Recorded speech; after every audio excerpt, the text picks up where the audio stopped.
Welcome everyone to the Savvy Sales Lady Live, and I'm going to put on a little bit of music here to get us started.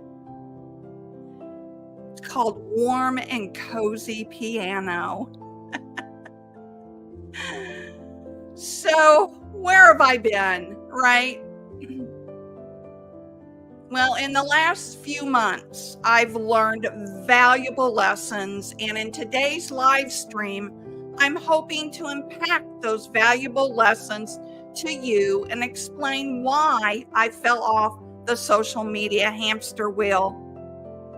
Some people noticed and reached out, and others didn't, which is a lesson unto itself.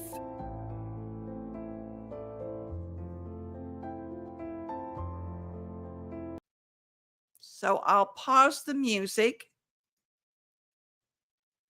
In October of 2023, just a few months ago, I crashed and burned. Contracts ended, and I was feeling discouraged with my poor social media results, and it bothered me. Why was I discouraged? Well, because 2024 is a milestone for my business. The Savvy Sales Lady turns 10 years old in September of this year. And that's a real accomplishment. But I'm guessing you in your life, when milestones come and go, you feel grateful, but you realize maybe you're not as far along as you had hoped. Well, that's what happened to me in October. So I decided to take time off and really study my progress, not just push through with more content. Honestly, the content I was creating didn't inspire me. Then I began studying others, other people in my space, other people in different industries, sales coaches and trainers, young and old. And I was shocked that the advice they gave and the training they gave was really bad. And actually, I'm going to make a series of videos about this by showing you the video that's the wrong way, then showing you the right way. But I discovered something else. Live streams don't work. And yet here I am doing a live stream, right? So let me give you an example, okay?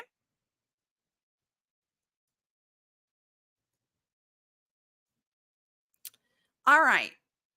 Many of you probably don't know that I have two YouTube channels. I have the Savvy Sales Lady channel, and then I have the Eternal Life Plan channel, which is my Catholic life. Well, I want to show you something. The live stream with Carol Mahoney only got 6 views. That's it, 6 views. My Eternal Life Plan live stream got 5,000 views. And there was all kinds of chats coming through and questions. And it was really a fun live stream. I do a live stream on that channel once a week because of the engagement. But on the Savvy Sales Lady side, there isn't much engagement at all. And right now, there is no one viewing this video that's live. No one. So why am I doing live streams? And why are others doing live streams? I've gone on their live stream YouTube videos to see what their view counts were and watch what their views were. And some of them don't have 0 views. So this 6 views right here applies to two different things. Either it was people were on the live stream, which if I remember at the time, there was only a couple, or they went back and watched the replay. And I always post the replays.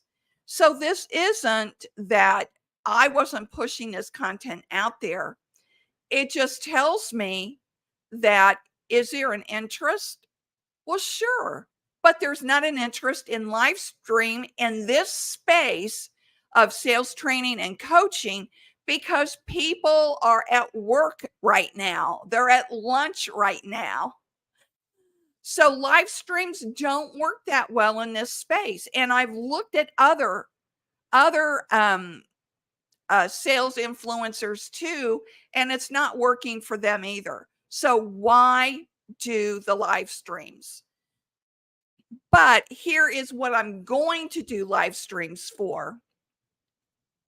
Later today, I'm going to open up a private Facebook group called the Savvy Sales Lady Private Group. And in that private group, I will be doing live streams once a week there. I will not be doing live streams on LinkedIn, but rarely, or any of my other social media platforms. I'm only going to be doing them in the private Facebook group because the point of the live stream is to get engagement from viewers, to answer questions, to help them. And obviously, with no one watching right now, and I had almost 700 watching when I was doing the live stream on Eternal Life Plan. Why? Because most of my audience in the Eternal Life Plan are all retired people. So they have time during the day to watch the live stream. So know your audience. And that's why I'm only conducting live streams on my private Facebook group moving forward. Now, I've heard people say, well, you just have to keep doing it. You just have to keep doing it. You just have to keep doing it. I know people that's been doing live streams for 3 years and they get very little people engaged and they get very little views on their YouTube channel. So, I'm not going to beat a dead horse. Now, here's some other things that I'm going to be doing. And let me show you this.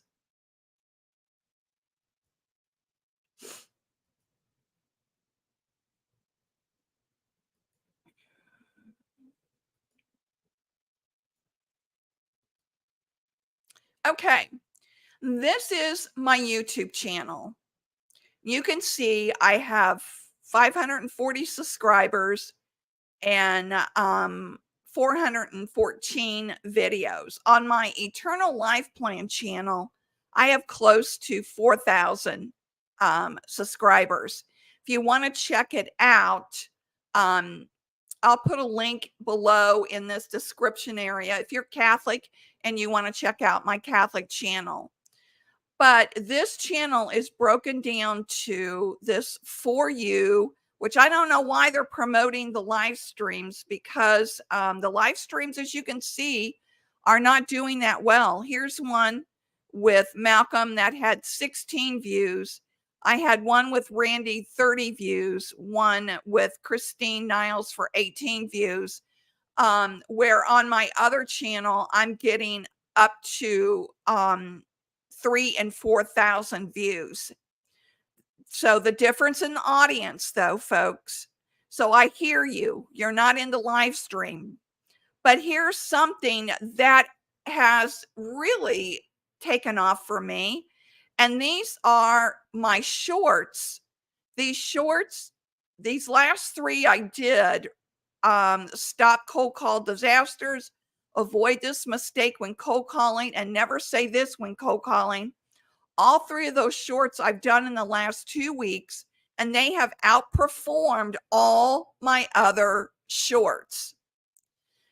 So that tells me, and these videos are anywhere from 38 seconds to not quite 50 seconds. So there's a lot in packed in. Let me show you one while we have time. Hey, James, you'll never guess who's calling. Stop trying to be funny and clever when cold calling. Hi, James. This is Christine Harrington calling from the Savvy Sales Lady firm. Always be transparent, but professional with a friendly tone.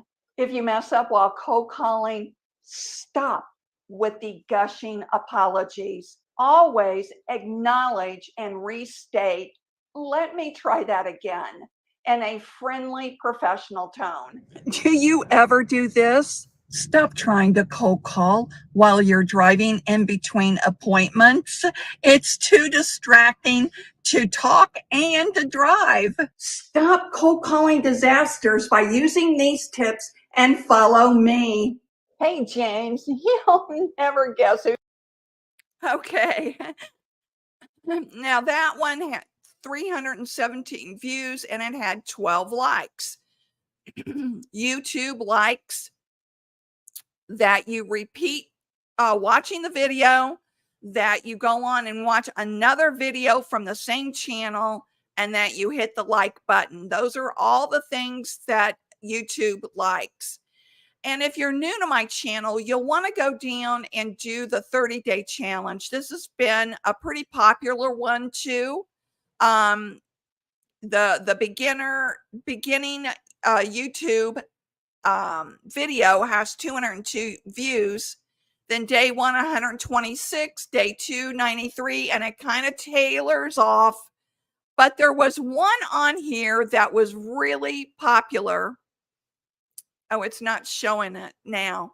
But it was about stuttering in the 30-day challenge. And that one got a lot of views. So content matters. Content matters, engagement matters, giving people the content that they want, that they can learn from matters.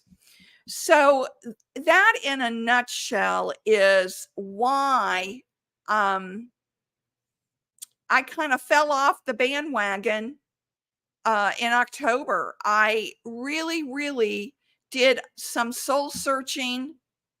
I didn't want to just keep pushing content out to push content out. If you're getting poor engagements in your content, you got to reassess. It's not that you're,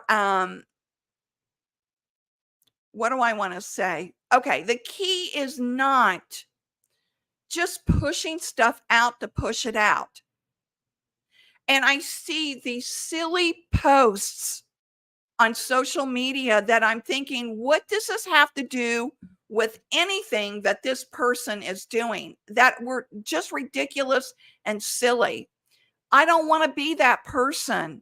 I want to be the person that you learn something every time you see a piece of content from me on YouTube, on social media, on LinkedIn, or whatever. I don't want to push content out just for a numbers game, right? It's like throwing spaghetti on the wall and seeing what sticks. We know that in sales, right?